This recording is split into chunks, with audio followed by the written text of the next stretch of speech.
I bought this Crash 997 Turbo that needed a ton of work. It's got a bent frame, destroyed quarter panel and other parts, and it's generally just an unusable chassis. Luckily it came with a whole nother chassis, and I've been swapping parts from the crashed one to the non-crashed one, well, for weeks now. Since getting these cars only a few months ago, we've made major strides and progress in the chassis swap. All things considered, this has been going really smoothly and actually faster than expected. And in the last video, I got almost a complete wiring harness done in the car, on the front end and in the interior, but there's even more wiring with this harness, plus a sub harness in the interior, or sub harness in the front end, but let's finish up the interior stuff now. I figured if Matt Armstrong could do it. In the last video, we started transferring all the good parts from the old tub onto the new tub. Why can't Matt Ross do it?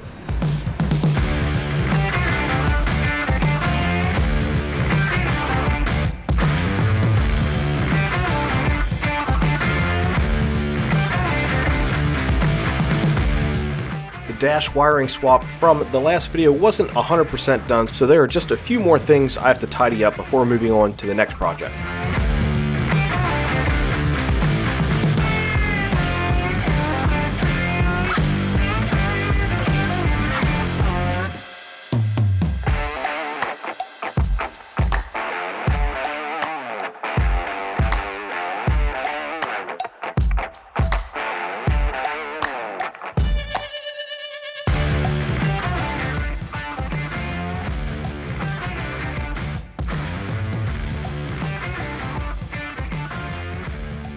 Started the video off by finishing up some wiring from the last video. I had a bunch of wiring in the center console I had to route correctly, insert some grounds, some modules. I had to do all the wiring by the door sills and the door sill covers. So we're pretty much caught up on that. The inside is, well, there's a lot done. There isn't that much left, but I do need to swap over all the wiring from the rear of the car, which I believe leads to the engine bay. So that's what I'm gonna work on next.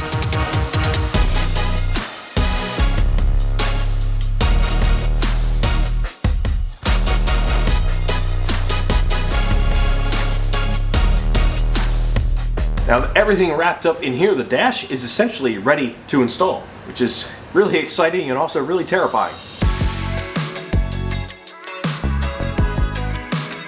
Now I could go ahead and install the dash, but I'm not going to do that because the rear section of the wiring harness needs to be removed from the old car and then installed in the new car. And this includes basically the engine harness and some associated parts that go to the rear engine bay, etc. Also, if you guys know what this plug goes to, I totally forget and I don't have a picture of it, so that would be helpful if somebody knows. There are multiple wiring harnesses in these cars that are separated into different sections. You got the front harness up here, which goes to the headlights, the washer fluid tank, the front latch, and a whole bunch of different sensors in the front end. You got the entire interior harness, which consists of mainly just this bulk at the dash, which also runs through two firewalls and up to the front end, and then it also connects to the rear engine harness. The rear engine harness is just that. It goes to the engine, has a set of relays and an ECU and a whole bunch of stuff that connects to the back of the car. There's no other harness in the rear of the car. And this connects to the interior harness, which I showed earlier. That's what we've got to work on today. There's also a ton of other things in this engine bay that need to be swapped to the other car, including power steering lines, AC lines, coolant lines, vacuum hoses, motor mounts, transmission mounts, and the list goes on and on. On to the wire harness removal, but first, I gotta figure out how to get this C-pillar off. Once I figured that out, the rest was pretty straightforward. Today's video is sponsored by Astro AI and this portable tire inflator. It could really come in handy. Lots of cars come with tire inflators now from the factory because they don't come with full-size spare wheels, but you have to plug them in and they're usually not very powerful and you can really only use it in that car. But with Astro AI, it's got 3 different ways you can fill up a tire. It's got its built-in battery pack, has a 12-volt system for your car and 120 volt for your house. So no matter where you are with this thing, you can always fill up a tire. It has a high pressure and a high volume mode, which is pretty unique and pretty cool. And this thing can run for 20 continuous minutes. And as you can see, it has a large digital screen, which is really easy to use. Makes it super simple to fill up tires, whether it's a lawnmower or a truck or, well, a Porsche race car tire.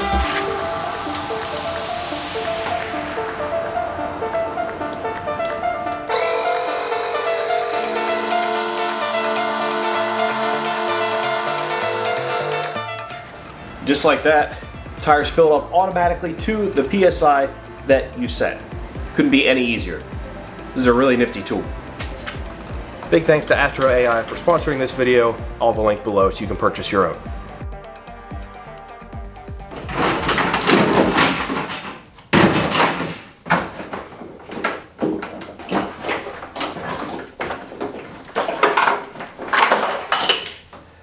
Whew. It's out. Almost, at least.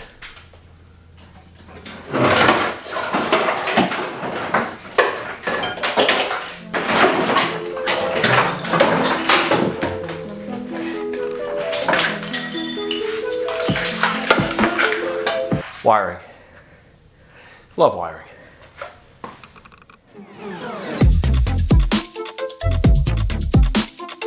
There are a lot of wires here, but thankfully it's much less complex than the dash harness.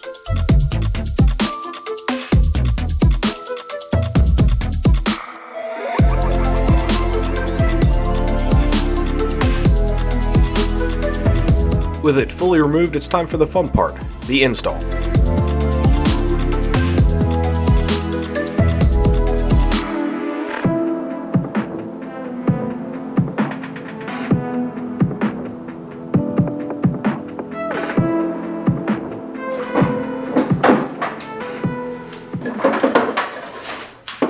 Getting the wires through the holes where the grommets go is pretty simple, and getting the grommets in place is also pretty simple with the use of some glass cleaner as lubricant.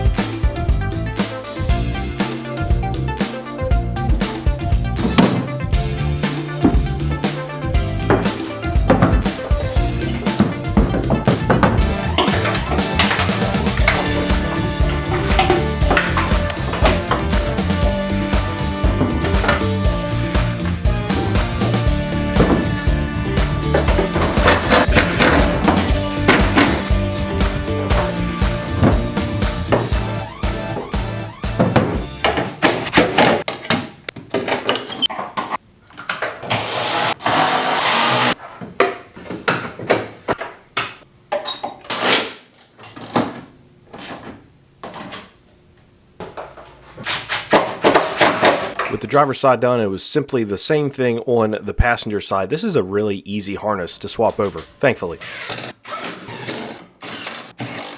With a quick wiggle check for tightness, it's time to connect the front harness to the rear harness and make them one again, and make this car, well, almost ready to install the engine and fire up. I could also get the Bilstein coilovers plugged in. This is actually really interesting to me. I'm really excited to seeing how the sport mode and different modes on this car work, as obviously my 996 turbo didn't have this. Next came the rear seat belts. The passenger side went in just fine, but the driver's side, well, we have an issue. Maybe you guys can point me in the right direction as to what this issue is.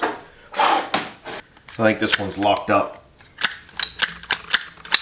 No matter what I do, I can't get that out. Which is the same as the driver's side front. So these both might have been locked in the crash. I also don't know much about seatbelts. It doesn't go in, nor does it come out. I'm pretty sure this thing is trash. Well, not just the belt, the actual receptacle itself. And I don't even think this was used in the crash. I think it was used in the roll bar and seat harnesses. Absolutely stuck in there. With the engine harness completed, it's time to start moving all the other engine parts from the gray car to the light gray car.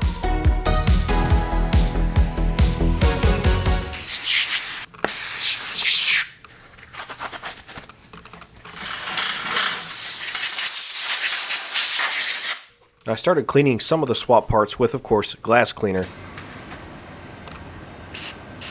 But later I realized in the video, the stuff is going to need a deeper cleaning, and I think I'm going to clean it all at once after I install it all in the engine bay.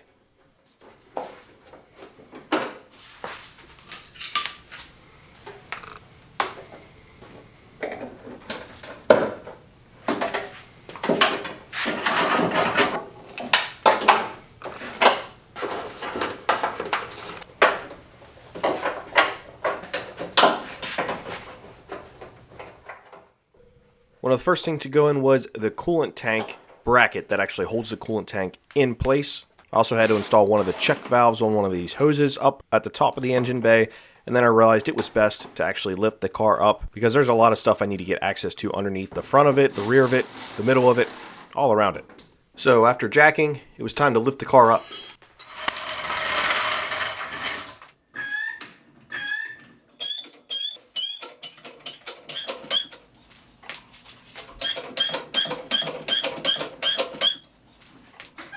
And these wall holders for jack stands are really nifty and rather inexpensive. I got them off of Amazon, and I'll have a link for them below if you guys are interested. Really helps to organize things because jack stands, well, there's just no good place to put them.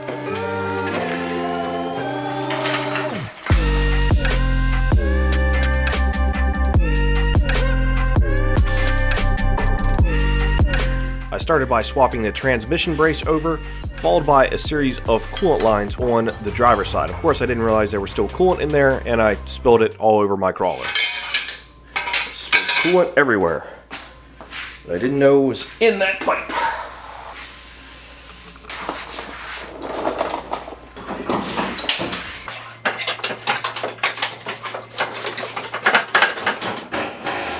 One engine bay hose down, about 20 more to go.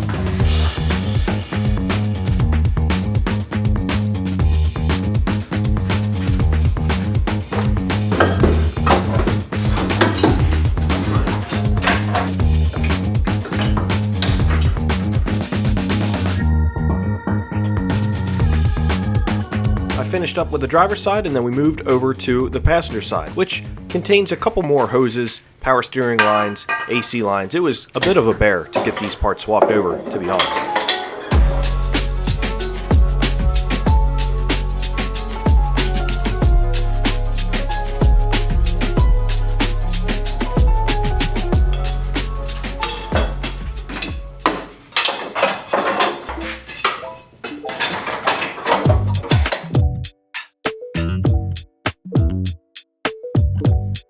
In particular, the AC lines really fought me all of the way. They're in there super tight, and you're also wedging them in there with the power steering lines and additional coolant lines. And the way that they mount is a little more, well, a little bit more of a hassle than everything else, and they have to be perfectly aligned to get them in there.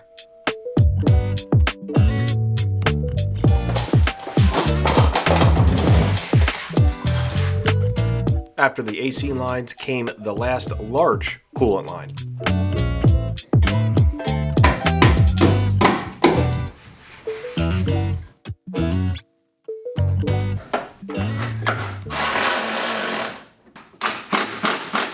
After installing this corner bracket, that wraps up all the lines and hoses pretty much for the engine, thankfully. So now it's time for all the miscellaneous parts. The O2 sensor connector holders, there's a couple grommets I needed to install, some wiring I needed to route, followed up by the coolant tank itself.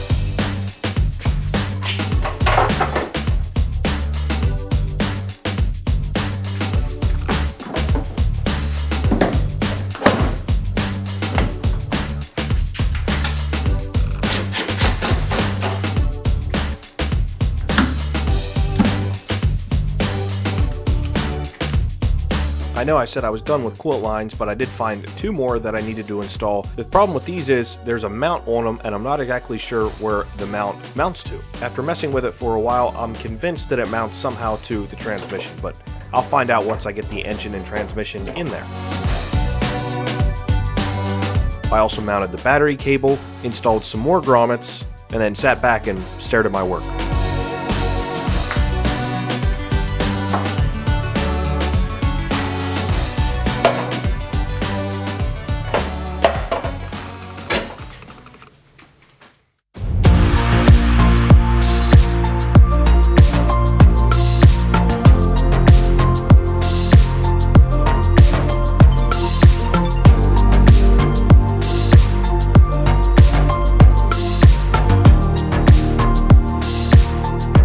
Another relatively easy swap. Everything went smoothly, just like the rest of the car, which is strange. It's odd to me. It's going too smoothly. But, I mean, basically, I'm ready to get the engine up in there now and get it plumbed and plugged in, wired, and everything. This is going really fast.